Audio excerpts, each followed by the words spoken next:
I'm so excited for us to do an update on AI, especially for small business. And I will start with a quick introduction to the team. I'm Martin Brossman, success coach, trainer, and I've been teaching statewide from Murphy to Manio since 2006. I'm Justin Rose. I'm higher education director, AI strategist, and workforce development professional. I'm Katie Shorter. I'm the Small Business Center Director in Pamlico County. Our conversation is yes, you should be learning AI, you should be working with it.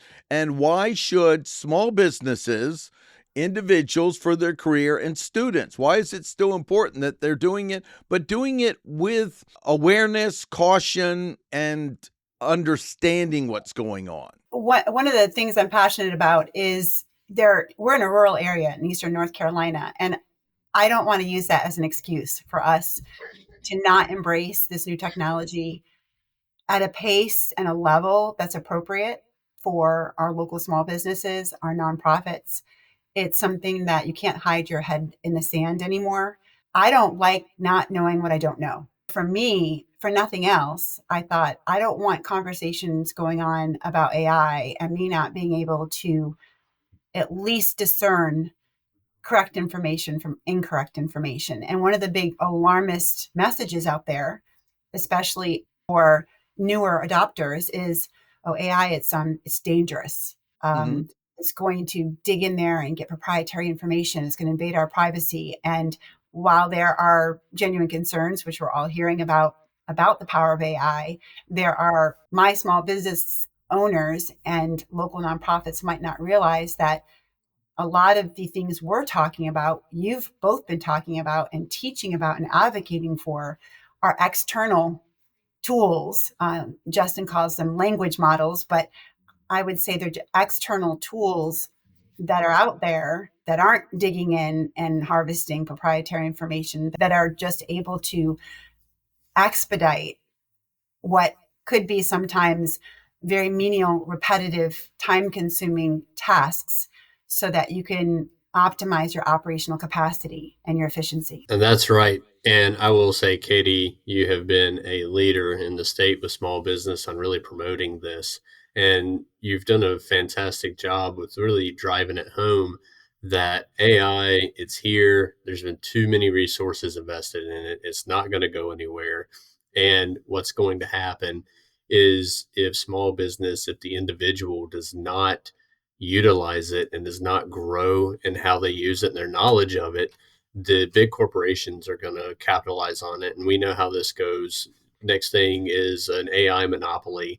And we've got to make sure that we are the ones that don't allow that to happen because of the fact that we use it. We are the customer, we're the end user. And what this does for the individual, for the small business, is becoming powerful and knowledgeable with these tools really does help you to scale up to a level as a small business that you could not have done previously. You just would not have had the resources or the time or the tools to do so. But now you can actually compete on a global level in your niche, in your speciality that you would not have been able to do. And one of the things that I've really enjoyed teaching, like we did in the AI is Your Ally course with Katie, is when you really help people to understand that you could get 10 or more hours back in a week Yeah. by really learning how to integrate these into your workflows and your operations. That's when people really start to see the benefit of it. And they start to see, wow, this is just another tool. And if I use it wisely, if I use it, safely, and I really secure my data, it's not much different than Outlook or Word or any of the other tools I'm already using, outside of the fact that it's incredibly powerful. And it really, what it does, the Outlook and Word or Google doesn't do, is it takes my knowledge and skills and gives it a huge power up. And so it almost becomes a superpower in how you can augment and advance yourself. So I really think that we need to get the word out, and we really need to help people understand that if you use it wisely, it's safe to use, but the benefits outweigh any of the fumbles. really that you can make trying to learn these tools. It's very important that people get some good education on where to start, because there are a lot of scams out there where you download, you think you're getting ChatGPT, you're paying for it and it's working. They're Yeah. paying for ChatGPT. So that's where I do want to put a plug in for going to the Small Business Center. The directors are getting up to date on it, and really understand where to dip your toe in it, where to start doing it. I want to talk about a few of the ways we've seen small businesses use this. And one, for example, Justin, is a nonprofit that was possibly looking at paying a lot of money for consulting and didn't realize they could use these tools to do some consulting already with it, even at the free level, or they might pay for the $20 a month.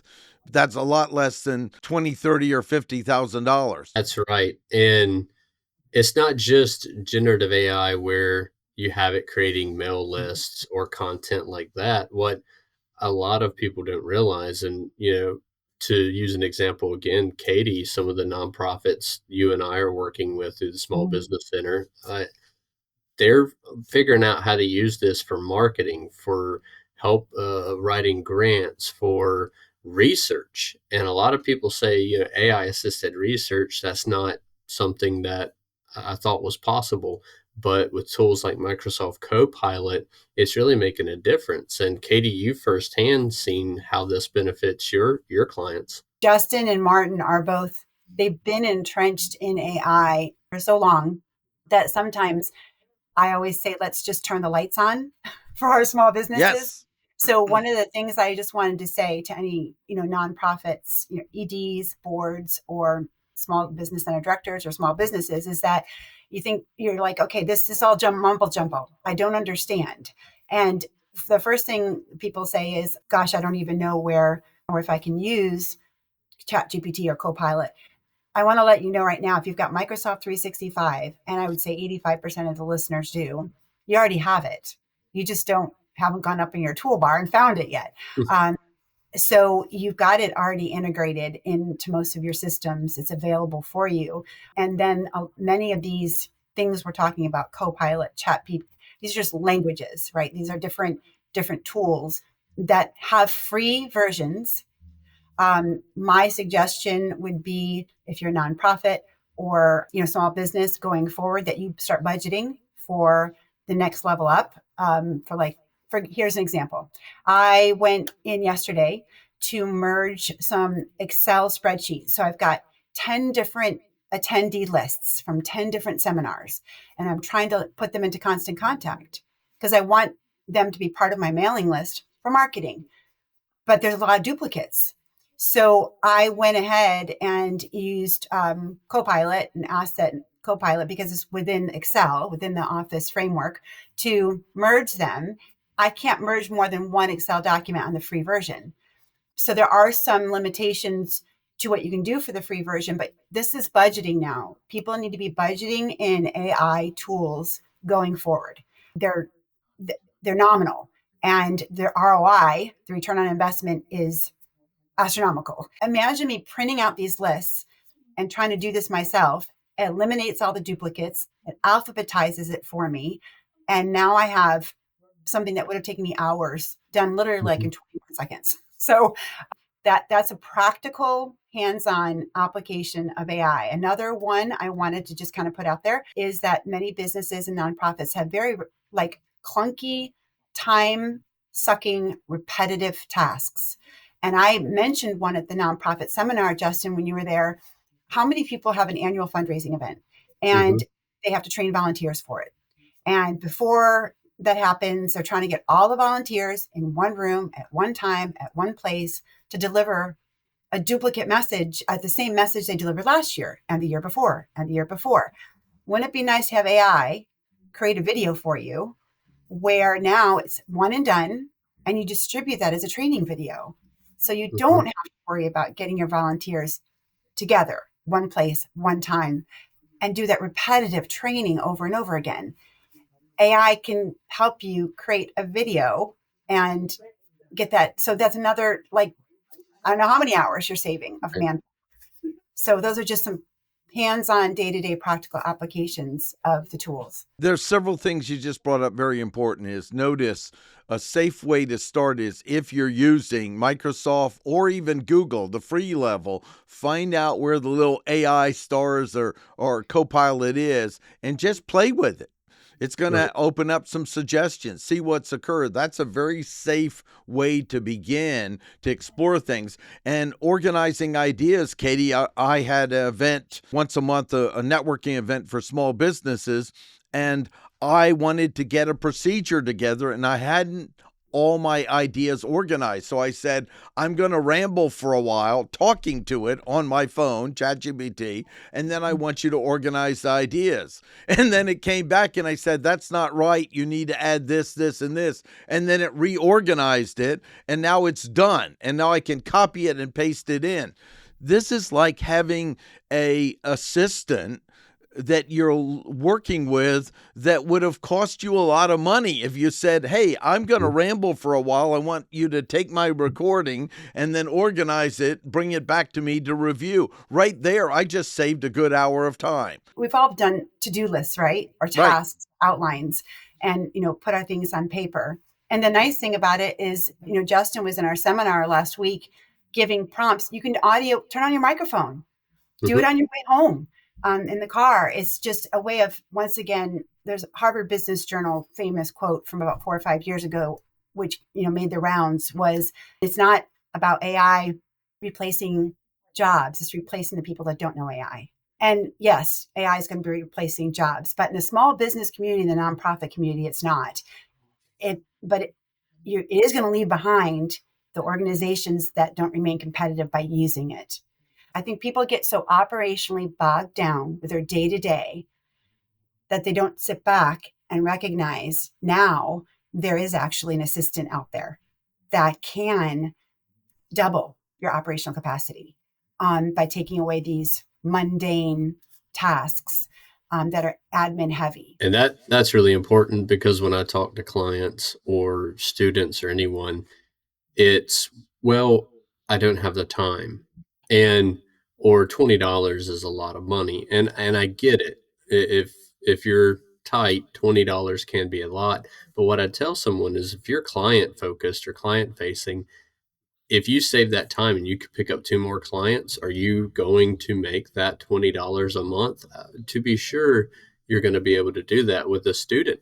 If you're not spending so much time on coursework that you could pick up a few more hours in your shift, then there you go. You can get that $20, because the benefits of having that AI literacy and understanding is going to far outweigh some of the sacrifices we make. And I know that. I was there as a student, and I run a business as many people do. I understand the bottom line, but there is a lot more ROI when it comes to using these tools than most of your other tools. And Katie, you bring up a great point. What is it that most people do after dinner when everything starts to settle down? We spend some time in front of the TV. And, nowadays, a lot of stuff is sci-fi. If you sit down and you turn on Star Wars and you say, man, that technology is really nice. I wish I could do something like that. And they're literally just saying, hey, remind me this or do this. They're talking to a droid. In a way, I mean, Disney, if you look at Disney, they're already making droids as part of their attractions that are run with ChatGPT and language models. And so it's not far-fetched. But again, we have it right on our phone. With the conversational AI capabilities that we have now, such as ChatGPT has one, Microsoft Copilot has a very comfortable conversational AI. It runs the transcript and keeps the chat while you're speaking to it, and you can have a conversation. Katie, your point was perfect. If you have to travel, time that you can't be on your computer, you can't be doing any type of work, then turn on Microsoft Copilot, have a conversation. And then at the end of it, when you're 10 minutes from your destination, ask it to provide a summary that you can use. And then that whole trip has been a huge benefit to your bottom line. Maybe that's something that could pick up some extra time or extra clients right there. So you've capitalized on that time that you otherwise would have kind of been held hostage behind the steering wheel. So Martin, question for you. So I know that on your YouTube channel, I know that you and Justin have compiled a lot of like just intro things, like intro nuggets of wisdom.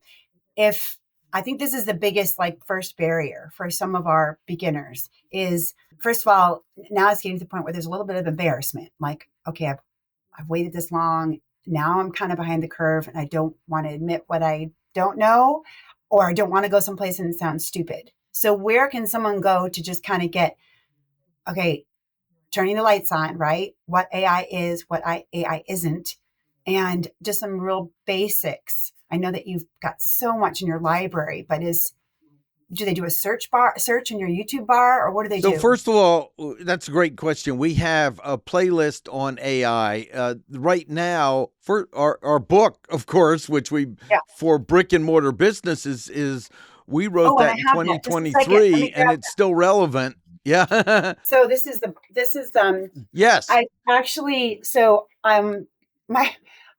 my my college president is knee deep in this right now, Good. Chanel. But this is the book. It is available on Amazon. I'm not promoting for these Yeah. guys. Right. Right. I'm not getting Absolutely. paid on No, the I side. got it. Yeah. But it is now. Is this? Do you guys have this in Kindle?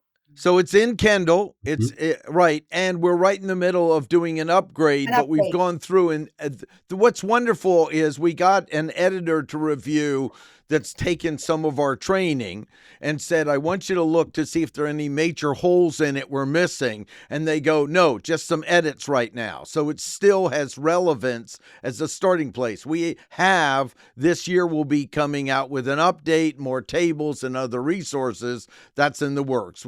The other thing I just want to say is if you see us in any of the small business centers, I've done more statewide since 2006 on studying how to market with no money or little or no budget. I've been applying that to working with Justin on this.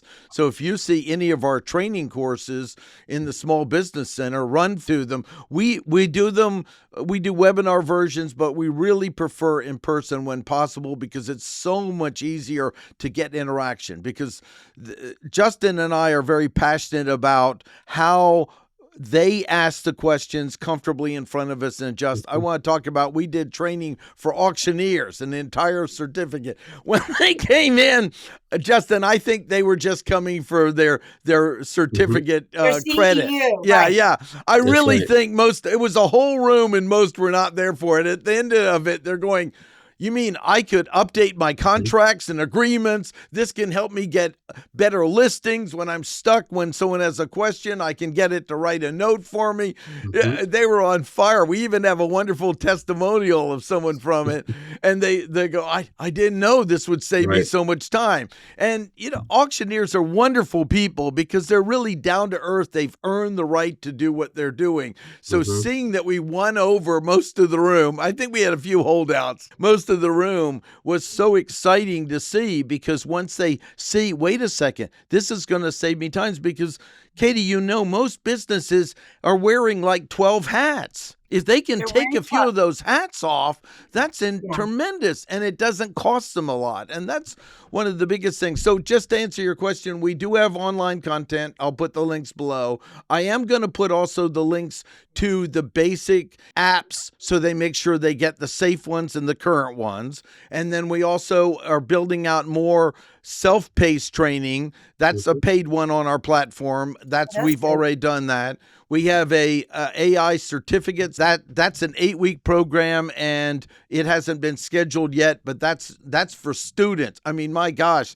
students in school that are going to get a job. You know what they're going to ask is, well, what's your experience with AI? Yeah, You got a Justin. marketing degree. What's your experience? And if they go, well, I hate it, guess what? You're going to be at Right. the bottom of the list. I mean, even lawyers, you get out of law school, you should at least know the risks, the liabilities, some issues, and have dipped your toe in it to be prepared. So those are a few. And then, of course, we do, thanks to you, we've done some guest counseling. And we love when Yeah. the director joins us because we're transparent in what we're teaching. So we include that. So there are multiple ways to do it. We have more coming out. Thanks for asking. Well, then what I wanted to add on to that is that a lot of our market are what I call digital immigrants. Um, instead of digital natives. So my sons are digital natives, right? They've grown up with multiple forms of input, and Hmm. they know how to balance. I remember watching my kids playing on their DS while, SpongeBob is going on or whatever, while listening Yeah. to music. Well, not SpongeBob, but while listening to music, and their intake, and then I'm talking to them, and they're pulling it all in, and they're running it through. We as digital immigrants just aren't wired like that. So it's to conceptualize how this technology can be applied is a leap. But if you think about what did we do before the smartphone, Right. and how much that has changed our lives, we adopted that technology. And so we're able to, it's necessary that we do in order to stay relevant. So if people are like, well, I think I can get by without it. I think, it's not really something. And I'm going to say, think about, well, what would you do without your smartphone right now? So it is, as digital immigrants, as older people who don't, um, that is going to, you will be. I was telling Martin the other day on the phone that it used to be 10 years ago, are you bilingual? Do you have Spanish? That would like pull your resume to the top. If you go in for a job now, they're going to be wanting to know what are your AI capabilities and how will you apply that in this work environment. And if you can answer that question, your resume is going to stay at the top. So for those entrepreneurs out there, you need to be embracing it and getting ahead of it and just staying current with it. That would be my thing, is don't, people have a lot of reasons or excuses why they might think that they don't need it or don't want it. And I'm saying that it is, once you get your toes in there, it does become part of your, I mean, I'm checking in all the time to see what a prompt will give in a different, what kind of output it'll give. Is learning all the time. And the last final point I would make is people are talking about like the dangers or kind of like why they might not want to do AI. And I would say that I am also a healthy skeptic of recognizing that your output is based on the input. Hmm. So you have to be very careful on, if you're using it for research, marketing plans and business plans and kind of objective, concrete, fact based kind of deliverables, you're going to get something a lot more generic down the line. If you start using your tools for things that are more subjective, you just have to be very, very aware what's the company behind it, the content development behind it, and be discerning, just like you are with consuming any other information. And that becomes important with grants, right? You want to make sure that if you're linking to a study, go to that study, make sure the study exists, and make sure that it isn't from some hugely biased organization.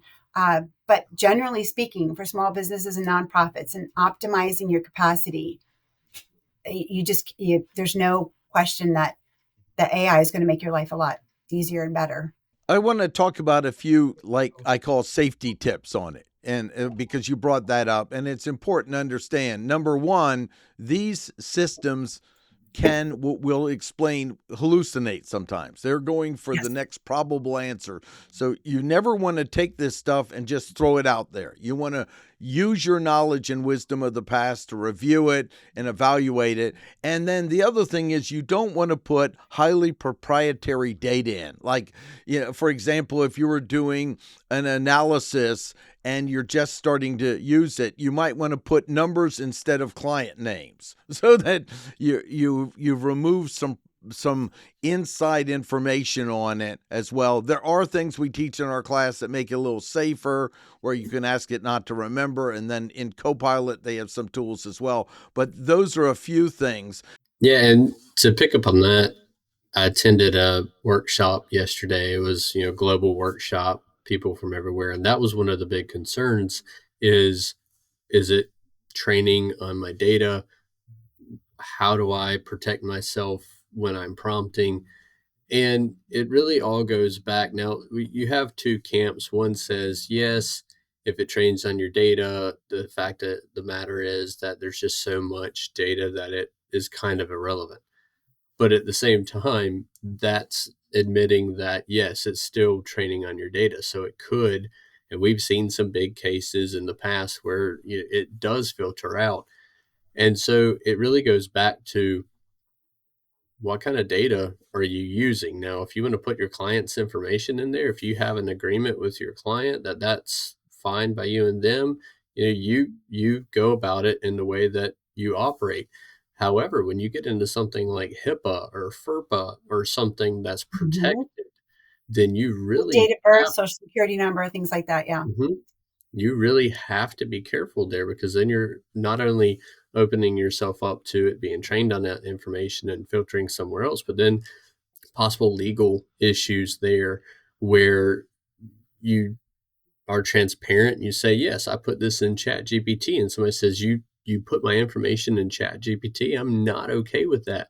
It's like, you get a spam call and it says, by the way, I have a student, here's all their information.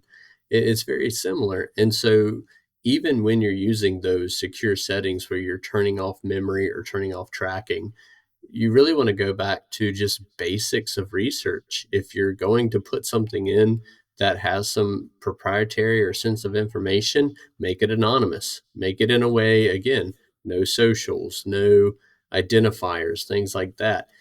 Yes, they're amazingly powerful at analyzing. I use ChatGPT daily for analysis, especially when breaking down financials. I always make sure that if something were to happen, I think of it this way. If I put something in and ChatGPT suddenly decided it wanted to send it to everybody in the world to their inbox, would it matter?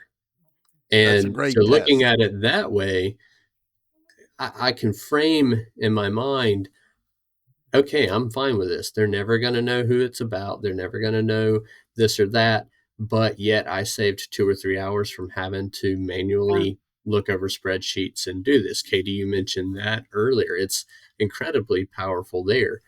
And so, really, it kind of goes back to, like you said, digital natives, immigrants. If you're not going to give something to a spam call or a telemarketer, kind of look at it that way, but really figure out, trust your gut type thing. And this is where I talk about marrying artificial intelligence with human intelligence. I think I grew up in that kind of digital native where I understand what it's like to have a dial tone trying to get to the internet.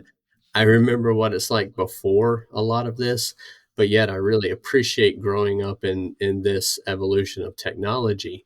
But that was one of the things that I grew up with in that culture was, yeah, these things are great, but you need to be really careful about how you use them, because, eventually it's going to get to a point where you get into some of that sci-fi. And I tell people, it's not so much, my worry isn't so much about it becoming sentient and turning into a Terminator.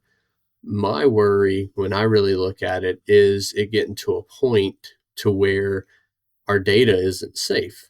And we may get there, we may not get there. I have a lot of faith in the ethical standards that the people in control have, or some of the more influential ones. But I think when I say that, I think the biggest threat to that is us not using it wisely, you giving it more data than you should. And not being informed. That's another thing is I think Mhm.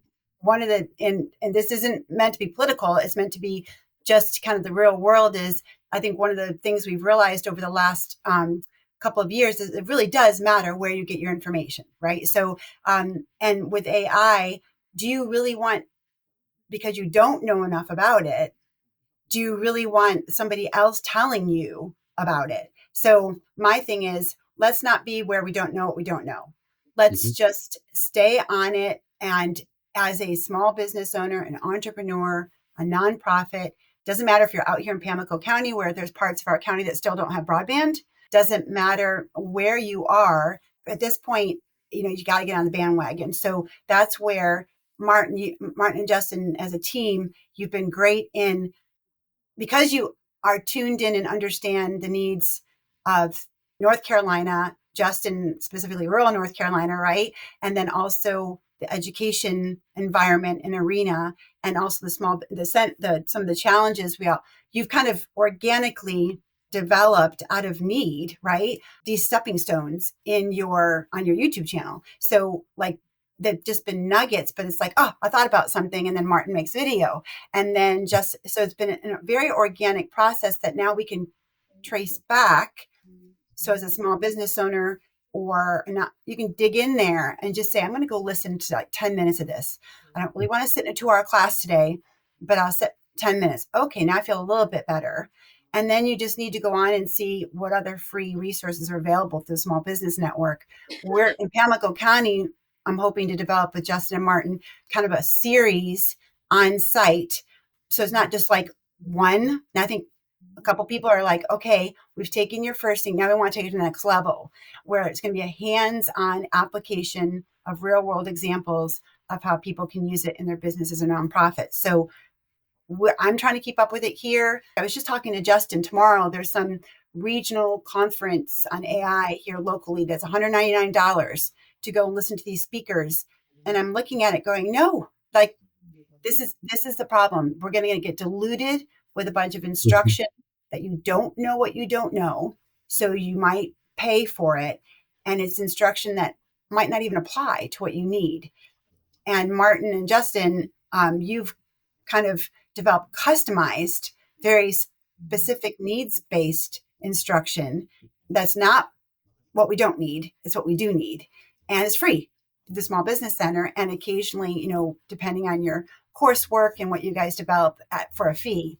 But that's the thing now I'm seeing is a bunch of splashy, like all day AI summit. And if you're not an AI user or a beginner, or are you even getting anything that you need out of that? Like, I think that there's much more pointed, specific, customized, applicable instruction with you guys, because you've developed it with our communities in mind. I'm going to give a very specific example of that, Katie. I did a training before Christmas with a CPA association that's for accountants and CPAs. And Justin and I dialed it in where we showed the initial screenshots and walked them through. What does it look like when you first see ChatGPT? What's on the screen? Yep. We love dialing it in to the level they're at. And I do want to tell you, there's a lot of people that they can't go down to the granular because they haven't done enough work directly with real people. So it's such a popular thing. If you can do a flash and keep it at a high level, that's it. And I also want to say we have a secret sauce that my stepson's a senior data scientist, and I bring him in and go, is this metaphor accurate all the way down to the coding level? And he'll go, no, that's a bad metaphor. Don't use it. You need to look at that. So we're making sure that the foundation we give them will grow over time, because this is just like, okay, now we have a whole new world, a whole new way of interacting. Are we teaching them what the media grabbed quickly as a soundbite, or is this something they can grow with? We also have Dana Gower that works with us, and he comes from the financial higher end level, studying the whole area and the employment area. So we have quite a big team, and we're passionate about, is this tested in the real world? Is this something that works? And I would like to wrap up with just a few real simple examples, Katie, so they go, I could use this, especially for brick and mortar. One simple one was, in the beginning, someone said, I'm stuck on writing a press release. I got to get someone to write it. I said, well, okay, why don't you put in the information for your website, tell them what you want, and ask them to produce a press release. And you should have seen their eyes. I mean, this was almost 2 years ago, Justin. And they went, oh my gosh, I just changed 2 words and I'm done. Some of these little tasks, when you're overwhelmed as a business, you can do it. But when you have so much responsibility, it's hard to get going. Another one I love, Justin, is we had someone who writes blogs, and she says, well, I tried it, but I didn't like the writing. And we showed her how to write in her voice on a topic and then use her expertise to check it. And she was almost in tears, wasn't she, Justin? She goes, that's my voice, and I'm going to improve my grammar, and it's accurate. I just need to cross-check some things. Or complaints. Katie, one of the biggest things, you get a negative complaint. It's emotional. It hurts like heck. On Google Business Profile, how do you respond to it? You could just grab it and say, I'd like you to respond in this way, and then tweak it back back to your voice. We're working on what are the real pains a real small business, what are the real issues they have, and then we work as a team to make sure are we explaining it the best. This is important to understand. This is real world. You can save time and use it. And we had a doctor in the class, and he had not asked questions about safety and security. He was going to start his whole new practice. And in our class, we had a list of questions to ask the people he was paying to help use all AI to make sure it's secure. Yeah, we're using ChatGPT. Well, how is it making sure our patient data is secure? And he walked away with those questions. Well, one quick addition to that, when I got this job here, the first thing I did was I spent on 6 weeks secret shopping about 85 businesses in Pamlico County, and just trying to see what the weaknesses and strengths were. And the top thing that I came back with was there was very little customer interaction and follow-up. Or they weren't creating an environment. They weren't creating any kind of paper trail. Like I purchased something and walked out the store, and they didn't have any of my information, or they weren't following it. And so those small business owners, you're 50% more likely. I think it now is like 65% more likely to have a return customer than it costs 65% less, right, to get that return customer back in the door than it does to get a new customer in the door. So this is where AI can, and you say, well, I don't have time to go through all my customer records and then put like an email together and send it out with my 10% off coupon for the Christmas season. Well, guess what? That can probably be done in about like a minute, 10 seconds in AI. And that's where your customer locally is like, I don't understand how this is going to make my life better. How about following up with every customer that's walked in your door over the last year and creating a relationship with them and creating a mailing list and possibly something that goes out to them, and do it in like less than 10 minutes? How about that? So there's a very practical application of using AI that isn't, you don't have to take on a bunch of skill sets. You don't have to hire a marketing manager, but it's necessary in keeping and retaining those customers. And that's right. And you bring up secret sauce. We're going to have to franchise, because another one that we have that I'm really proud of, and I think it's been really successful, is I've lost track of the hours that I've spent not just in learning and developing, my knowledge of it, but the different webinars and workshops that I've attended over the years. And we're in 2025, and we're just now starting to hear more about Claude and DeepSeek and these other tools, whereas up until really even this fall, it's all been about ChatGPT. And don't get me wrong, I use ChatGPT every day. It's a powerful tool. I really enjoy it. It's one of my core tools. But the thing about AI literacy and really learning is expanding what you know. And one of the things that I'm really proud of that we do, and Katie referenced this, is when we do a webinar, I'm open to you testing me. I want you to throw me for a loop. And that's why programs like Katie's proposing, where we go into a room and they bring their challenges and we solve them, that's powerful. And we've spent enough time using these, investing time in learning how to apply them into workflows and into a workforce, that we understand how to apply it. And that's something a lot of people are still nervous about. They're so nervous about using the tool that they really get wrapped up in using it outside of how can it help me. And when I see a small business owner, you can see it click when they get in there and they realize they don't have to be perfect, but they just have to take their knowledge and apply it, and what it can do for them that they wouldn't get just sitting and listening. It's powerful. It's life-changing for someone who, like you said, may have multiple hats and feel like they're drowning. I have to add something to that, Justin, and that's why I teamed up with you.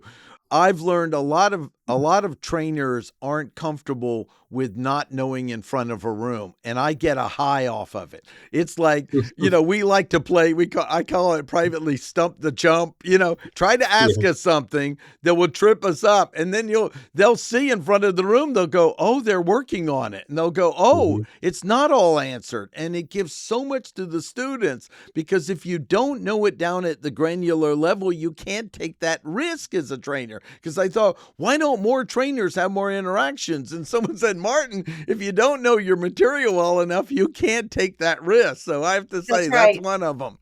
Yeah, the people need to see a real life application of it to get over that first hump, I think, sometimes. It's not people that are naturally comfortable with technology. Absolutely. Katie, we're all huge advocates of the Small Business Center. So if someone doesn't know about it, this is going on my small business YouTube channel. Please tell them how great it is. It's for North Carolina. It's their taxpayer dollars at work. If they're not using the Small Business Center, their competition is using, and it's Yeah. already paid by your tax dollars. So just wrap it up with a little bit of what a fantastic resource with 58 directors, is that right? That's Statewide, yeah, truly committed to helping. Go ahead. and they're normally small business centers. We've been around since 1984, so we just celebrated our 40-year anniversary last May, and they're located and attached to all the community colleges across the state. There's 57 other directors besides me with a different range of backgrounds. Like Martin said, everything here is free, so our resources are free. Consulting is free. There are small business centers that have like industry specific consultants, no cost to the entrepreneur, nonprofit, or small business owner. And also, you've already paid in for us with your tax dollars. So we're here. One of the greatest resources are the seminars and webinars. They are online. About a lot of our seminars have gone online, but you can go online to the Small Business Center Network training, and you can look at everything from side hustle, marketing their merchandise online, to how to write a business plan, to how to get ready for taxes. So they are a wonderful resource. They're free. They're all over the state. And if we can't find I always say, I'm not an expert, I'm a dot connector. So if I can't find the answer, I will find you the answer. I'll find you someone that can find the answer. I have 57 other small business center directors that I can reach out to. So I might not know exactly the exact answer to your question, but I'm going to get it for you. So it is a great resource. So, and they're people aren't aware of them. I think that's one thing I do want to stress. We don't take your social security number. We don't take your date of birth. We're not connected with the IRS. We are not like a government integrated organization. I think that people like privacy and they like a little bit of distance between their entrepreneurial efforts and everything else. We're just here to facilitate and empower you to get where you need to go. So it's not a government connected organization. Just want to let everybody know that. That's wonderful. And I want to shout out to Esteban. Yeah, There's improved bilingual quality, because I love our Hispanic community that are entrepreneurs I see traveling all over the state. Now we have improved even a business plan. I saw them upgrade on a business plan completely in Spanish. So I just want to say that the passion for helping the micro business go to the next level, there's nothing else like it. So if you're you're thinking of a side hustle, you're thinking of building a business, you've got one already and want to go to the next level, nobody you can go to where you're not having to pay for it. You already paid for it, where their indicators are how successful I made you. Because you're held accountable, Katie, to your KPIs or indicators of how many businesses you helped. And there's just nothing else. I don't think there's anything else statewide, honestly. Certainly even possibly in the US, where it's accountability like you're paying a consultant, but it's already paid for your tax dollars. So that's great. Yeah. Well, thank you for the Plug. Yeah, absolutely. This was delightful. We'll do more. If you have questions, you want to learn more on another show, let us know. And Katie, I'll put your information, because if they aren't in your area, you can connect them, as well as the Small Business Center main website, which has tremendous number of trainings there is too. And folks, just pay attention, learn, dip your toe, start working on it. And AI is your ally. that's right. And AI is your ally. Sounds great. Thanks, folks.